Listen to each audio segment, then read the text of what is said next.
Good morning, everybody. This is Friday morning coming to you live from Atlanta, Georgia. It's the Influencers Podcast with Dr. Bill Williams. And today, very special day. I've got a friend of mine that I've been pals with here in Swanee for, 15, 20 years.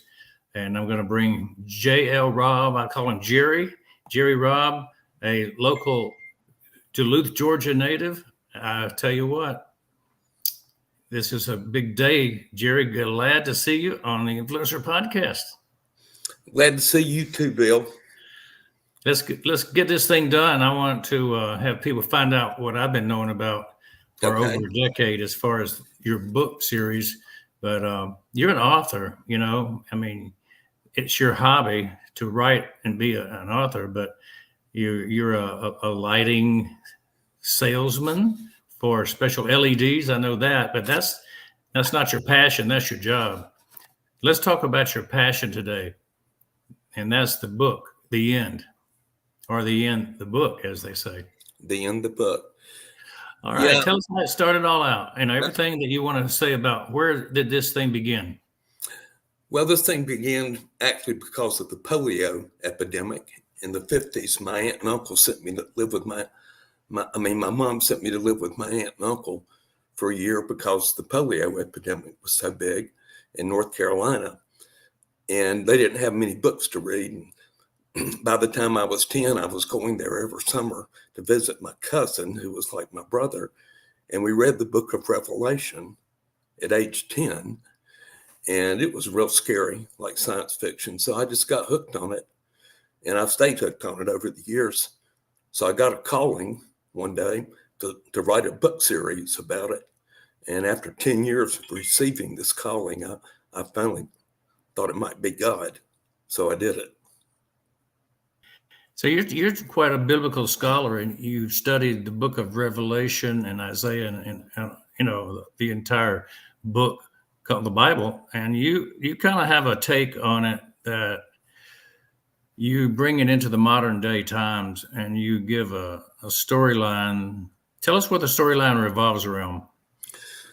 Well, the storyline revolves around Islamist terrorism. Remembering there's only about 15% of the Muslims that are Islamists. And it's about their attack on the Bible Belt. So they immediately start attacking Atlanta, St. Mary's submarine base, Miami, and eventually Manhattan. And it goes from there. And it's just, like you said, it's modern times. They're coming over the Mexican border. They actually are going under the Mexican border. Now they could probably just walk through the gate. But they're taking weapons, briefcase nukes, all kinds of exotic weapons from all over the world, especially Russia and North Korea. And they're bringing them into the country, and they just start a series of attacks to bring us to our knees. They attack nursery schools, children's hospitals, VA hospitals, anything that's totally shocking. And it's a very interesting series. There's 7 books in the series, and it's just a progression of a guy that lives in Duluth, Georgia, and is an atheist, strong atheist. But that's not the way it ends up. I enjoyed reading the series, and I went through the whole thing as you were writing it. Every time a new book would come out, I would get the next one. And Lake Lanier, which is right above where I live, plays prominently in the book. The CDC in Atlanta plays prominently in the book. So I was right there in the center of this novel, this series. And so I felt like, I was right down at ground zero for what was happening in the series. How did you come up with the idea to put it locally? I'm not real sure how that idea came to me. A lot of the ideas in the book came to me in dreams. But when I'd never written a book, and I was having trouble remembering the characters, like how old is the Admiral? What color did I say his hair was? So I just started making the characters, naming them after friends of mine. So I could remember their hair colors and characteristics and all that stuff.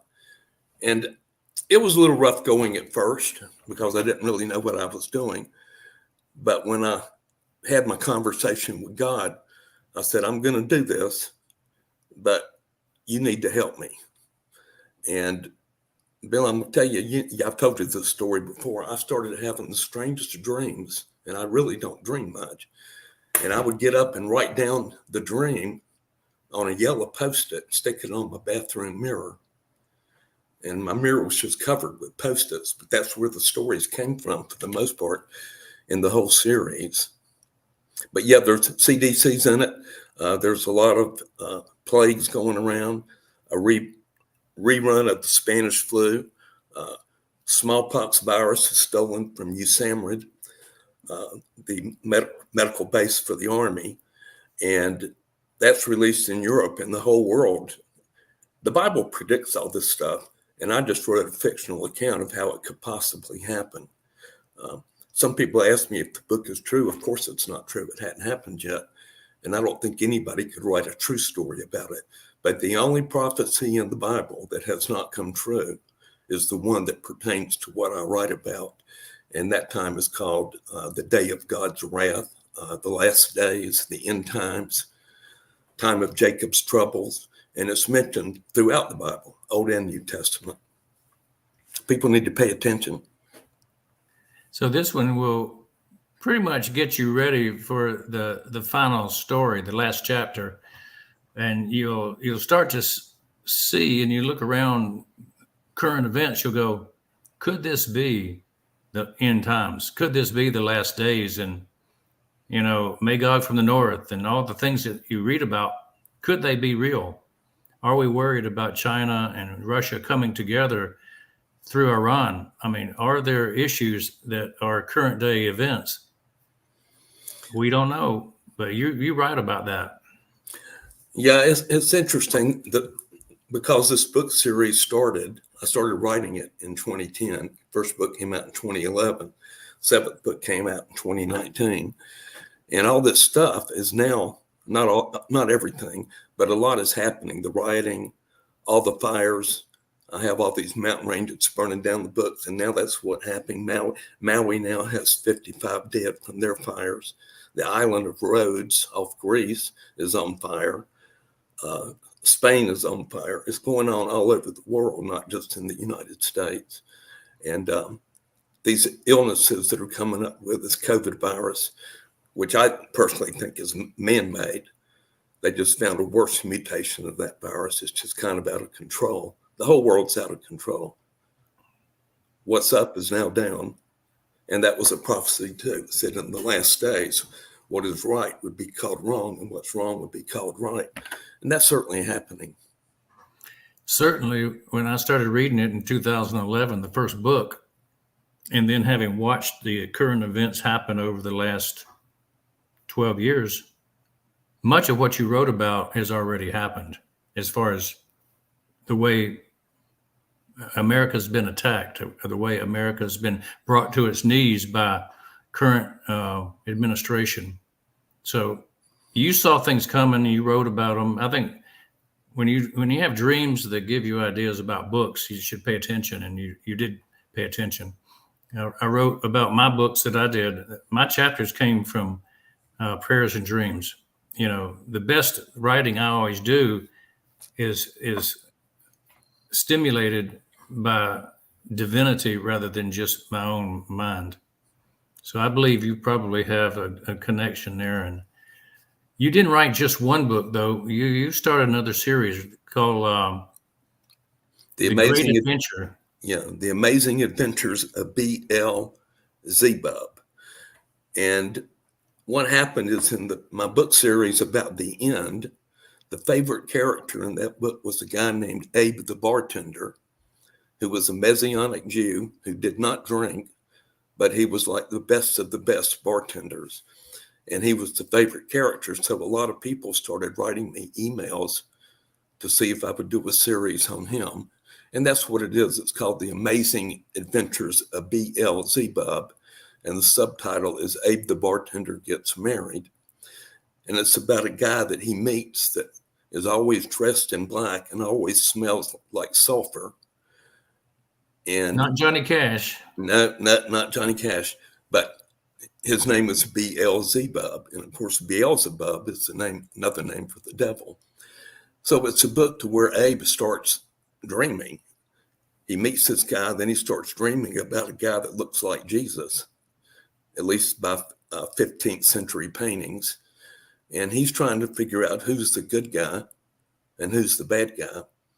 And both of these people have worked miracles in his life. So it's very confusing for him and hopefully for the reader too, trying to figure out which one of these guys is the good guy and which one is really the bad guy. Things aren't what they seem. Not everybody dressed in white is necessarily the good guy. I think you'll like it. This is a series of what they call novellas. And novellas are like short novels, and they're in ebook form only, unlike my other ones are in softcover, hardcover, and ebook. But these are like $6.99 a book, and the books are about anywhere from 40 to 60 pages. And I'm going to write about 7 of them. In the end, Abe gets married, and then I'm going to start Abe Gets Tempted by these guys that he keeps meeting. So I've got some good reviews on it. And I've got some good reviews on the end. The average review on the end series is 4.5 stars out of 5. And I think I've got about 600 or 700 reviews. Well, I think it's probably likely you'll get tons more reviews after being on the Influencer podcast. We have a worldwide audience. People are always interested in biblical prophecy and anything related to the end times. It's interesting reading. It's not science fiction. It's more of a fable to some, but it's the truth to others. And what we're looking for is exposing good talent. Jerry, you've done a good job. I think your technique of writing the books in a series and keeping people interested through a period of time, that fits kind of what I like. I tend to buy all the books of a particular author and read all the way through their repertoire. So I might buy 15 or 20 books by one author. 6 months later, I finish that one and go to the next author. So I would recommend people maybe taking your series and getting the entire 7 series, start with the end of the book. And then when you get that done, or maybe even before then, get the Beelzebub series and start downloading those, the ebooks, and just have something on your iPhone or iPad you can read along the way. Well, I've noticed in some of the reviews, a constant that runs through the reviews is, I read this book in 3 days. I couldn't put the book down. And that is definitely true for many people, because I try to end every chapter with kind of a little clincher. And let me tell you this story. I might have a possible end to getting the movie on the end series. We now have a screenplay for book 1. Just got it last week, and we're going to approach Angel Studios with it. And I'm in partnership with a guy that's a filmographer in Florida. He makes 1-hour documentaries. And so now we're going to push hard to get this. I've got so many emails of when's the movie coming out. And I thought, well, I got a camera, but I don't have any actors and actresses. But this thing is kind of fallen in place. And when things like that happen, I call it a God incident, because it's just too weird to be a coincidence. But I hope that happens. And I do hope all of your viewers will give it a shot, because it's pretty amazing what's going on today that was written 10 years ago. Yeah, I would say that this is the time for faith-based types of movies, the time for end time a movie to come back to the front. Maybe 15, 20 years ago, there was another series. And Left Behind, yeah. Left Behind series was huge. Yes. I remember reading through that. 65 million books were sold. Yeah, and your series is good or better in my mind than that one. So I've read both. Well, I think back then, I think there's 2 things. I read every book in the Left Behind series. As soon as I heard about it, I would go out and buy it. And as I read it, I thought, well, this book to me, the series, was about saving the saved. It wasn't about saving the unsaved. And that's who I write for. I write for people who used to be like me, hanging out in bars and chasing women and doing all this kind of stuff you're not supposed to do. And one day, my daughter got kidnapped, and I went in the disco business, and it went out of business in about 9 months. And all of a sudden, the stuff started happening. So I just thought, well, I think I'm going to go buy a Bible and read it. And that's what I did. Bought it the next day and started on page 1 and got hooked. And I'm still hooked. When somebody says there's no proof that the Bible is true, they've never picked up an archaeology book. Well, that's truly a heart-rending story, knowing your daughter got kidnapped. Yeah, it was bad times in the OK Corral. But I think that if that hadn't happened, I didn't believe in God at that time. I was raised to believe in God, but then you go to college and you think you're too smart to do that. And once I read that Bible, changed my life. Well, that has happened to many people over the millennia, and I'm glad you shared that. It's a life-changing book to so many. I encourage everybody to pick it up and read it. Can't get more source than that material, right? That's from the source. And I know you're streaming it. My website is theendthebook.com. Yeah, I'll show that. I'll show that actual link in a minute, which will give people a chance to write it down. I want to know, you gave us a hint about what motivated you to get in to do this, but what motivates you to keep writing, Jerry? You did a whale of a job on the first series. You're well into the second series. What motivates you every day to do this? Well, I've written 12 books so far, but the first 7 was so interesting. And I promised God I was going to do it if he helped me.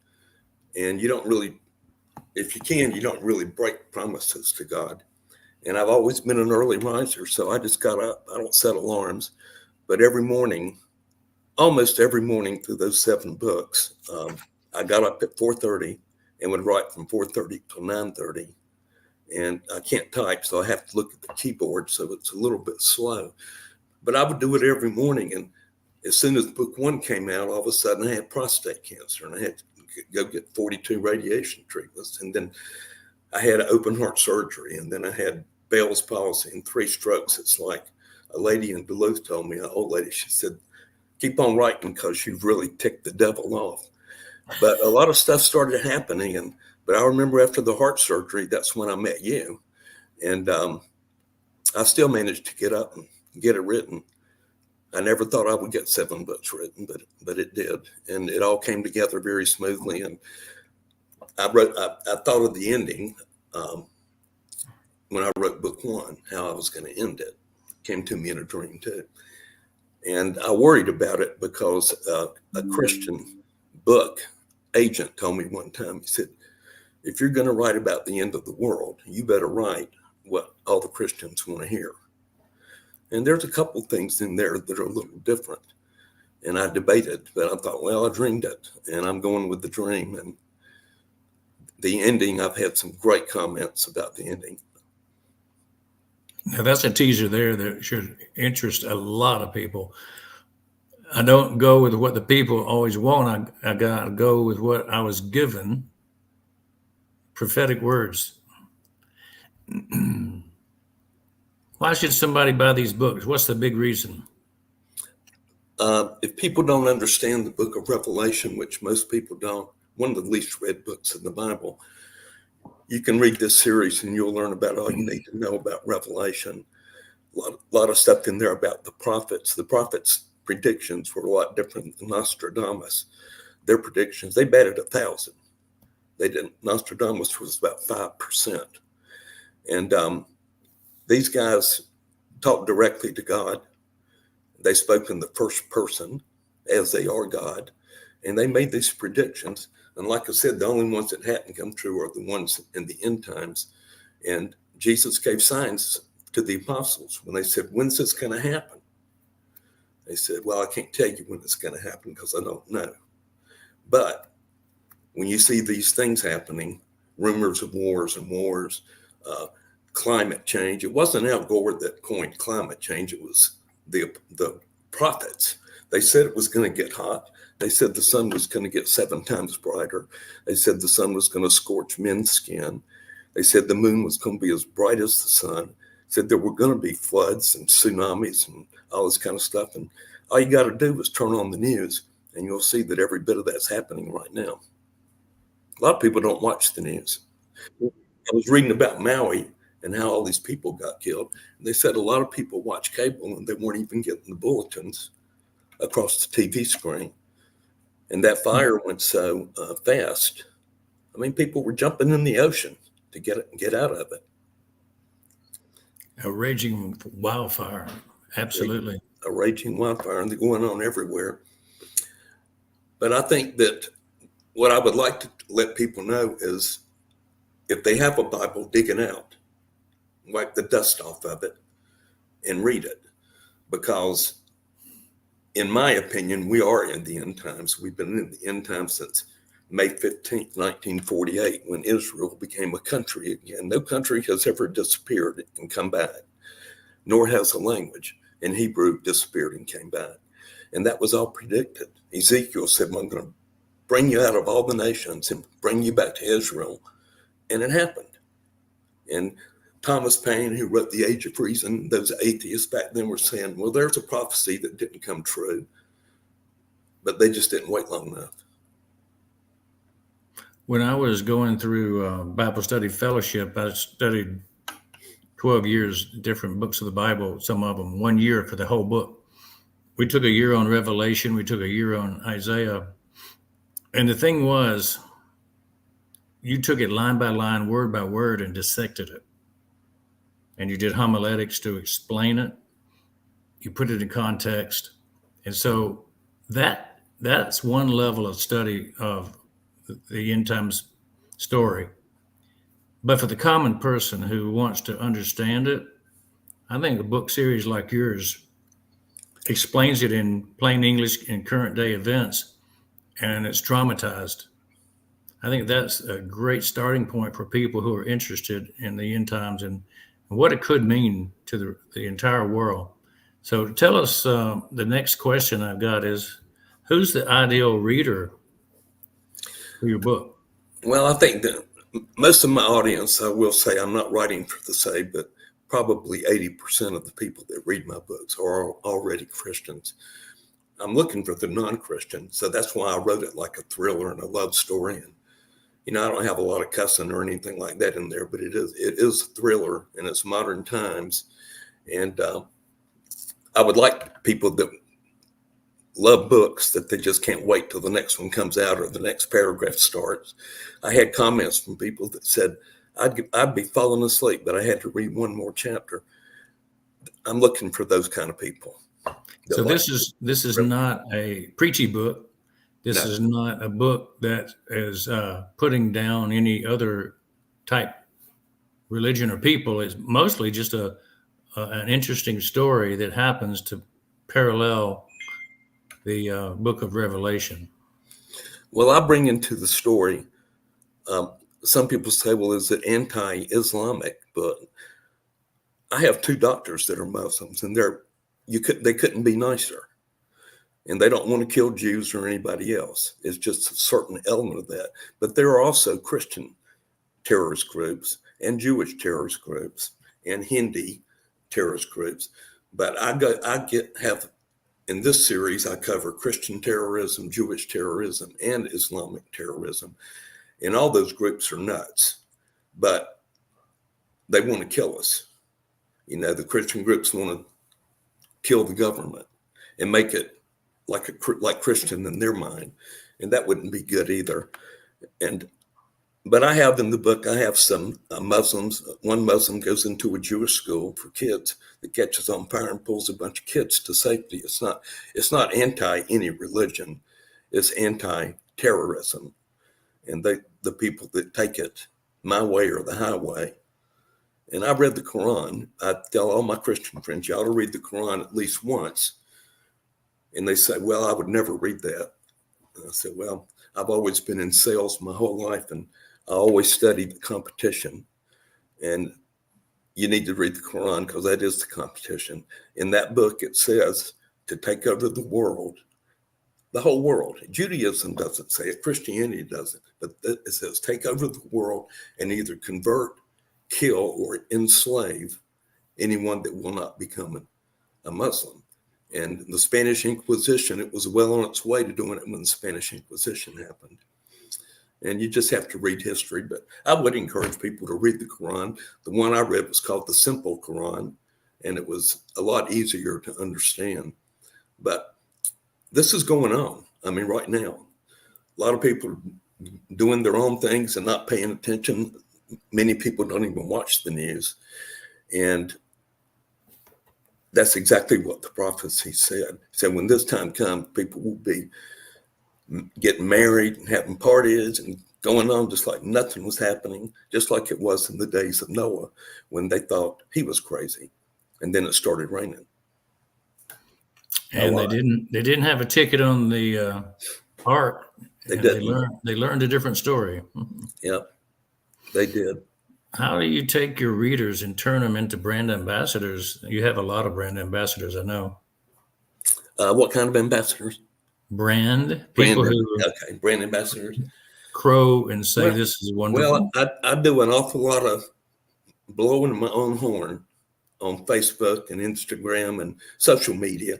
I just told my daughter, she does all my book covers and my videos and webpage. She's a genius. And I told her this week that I want to learn more about Instagram because that seems to be really popular. But I would say I've got a lot of readers, and I don't know if they heard about it on Facebook, but I do a lot on Facebook. Try to get their interest. I include like we've got a situation with Russia and China right now becoming best friends forever. And I write about that, a coalition between Russia, China, and Iran. And it's happening. And we're not paying attention, I don't think. Some of us are. But a lot of people, you mentioned the South China Sea, and they think that's in Nebraska. Well, listen, tell us what you're grateful for today. I'm grateful that I'm appearing on the show and getting to get on my soapbox and tell people about God and try to get them saved and read this story. It's the most interesting story in the whole Bible. It's the end story. To me, the Bible's like a play. It started, Genesis is Act 1, and Revelation is Act 5 and the finale. And it's God's play. And apparently a lot of people don't like it, but he doesn't really care. He calls the shots. Now, you talk to the younger generation and you give them advice. What do you tell somebody that's 20 years old right now? Well, 20 years old right now is not 20 years old when we were 20 years old because our parents had us in Sunday school. Not many 20-year-olds that I meet today go to Sunday school, church, or anything, so they don't know the story. So if I get somebody that's interesting, I'll tell you a story. My first book came out. I went to Taco Mac for lunch one day, and I had my book with me and some bookmarks, and the waitress came up, and she saw it, and I was having lunch with a friend. She said, "What is that?" And I told her about it. She said, "I never heard that story." And I said, "Well, if you want me to, I'll give you a book." And she did. So I went out to my car, opened the trunk, got her a book. And about 6 months later, I was in Taco Mac again. And she was there, but she didn't work there this time. But she saw me because I always wear a hat. And she came up and she said, "I read that book, and that book changed my life." And I said, "You made my day because that's why I wrote them. If I could just change one life, that would be great. If I can change a bunch of lives." I mean, I used to be a wild man 40 years ago, and I was on the road to hell for sure. But my mom kept praying for me. And when I finally read the Bible and she could say, "Jerry found Jesus finally," it made her day completely, it made her life. Now, I was a medic in the Navy during Vietnam. and all medics went to Vietnam.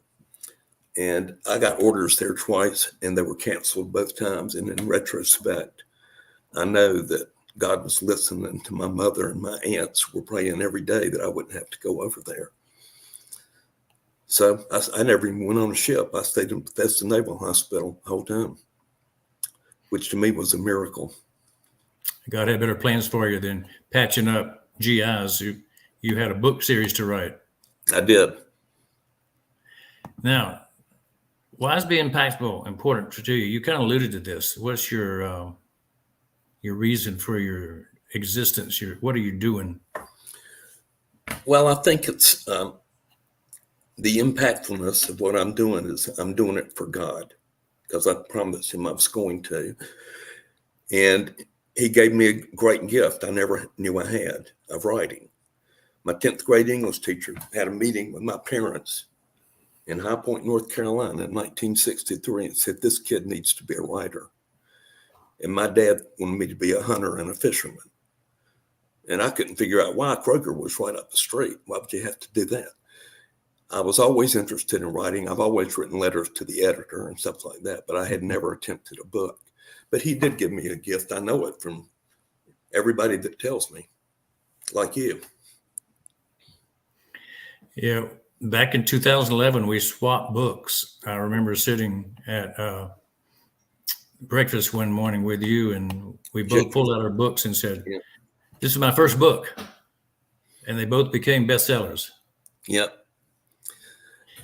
Yeah, my friends, my friend, and for your viewers, the way I met Dr. Bill is I didn't have a dentist, and we became friends. He was reading my book, so I said, "Well, I'm right up the street from Swanee, and I don't have a dentist, and I need one."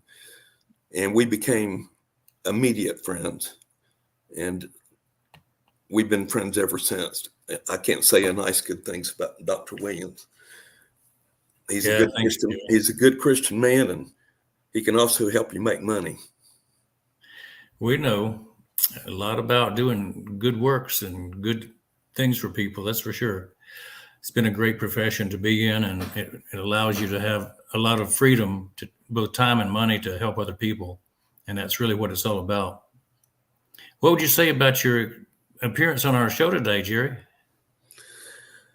Well, I'm just glad I'm spending my Friday morning doing this. You can't get enough publicity, and especially having a podcast with a friend. But that's great. I know you have a lot of viewers all over the world.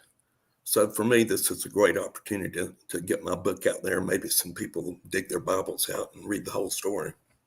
Yeah, I encourage everybody to read the series and enjoy a great storyline. And even if you're not a believer, you may find that it's entertaining enough to make some choices in your life that are better than the ones you would have made otherwise. What do you want to be remembered for when it's all said and done? Well, I think I would like to be remembered as, somebody that was fallen and then got saved. And I was really fallen. And if somebody like me can be saved, that's who I want to influence. And they can. I mean, Jesus is the key word. And if you get to know him and you believe he is who he said he was, and I don't think anybody can walk the walk, but a lot of people talk the talk. But if you try to walk the walk, you will automatically become a better person. I'm going to ask about how we can support you, and I've got a link to your video in YouTube. If people want to take a look at a promo video about the end of the book, tell us more about where they can find the book and how they can order the book. Where would you say is the best places to find them? Well, all the books, BLZ books will be on Amazon. Only one's on Amazon right now. And all the other books I've written are on Amazon. If you want autographed copies, go to my website, which is The End the Book, or theendthebook.com, or Jerry Robb with two B's, ROBB.com. Like this one. Yeah, that'll take you to Beelzebub. Yeah. And you can go there, make your purchase. And if you buy the M series, I can autograph it for you, include a bookmark, and then keep you posted at anything else I'm doing. If you want to go to YouTube, I think my YouTube page is author J.L. Robb, and you will see it. My daughter makes almost all my videos, and they're all there. And they call those book trailers. It's like a preview of a movie. But they can go there. They can just go to Google J.L. Robb, and see everything you ever wanted to see about me. So far, it's all pretty good. So far, my picture's not in the post office, thank goodness. There you go. Well, I'm glad people will have an opportunity to find you. That simple technique of J.L. Robb searched in Google or jerryrobb.com, theinthebook.com.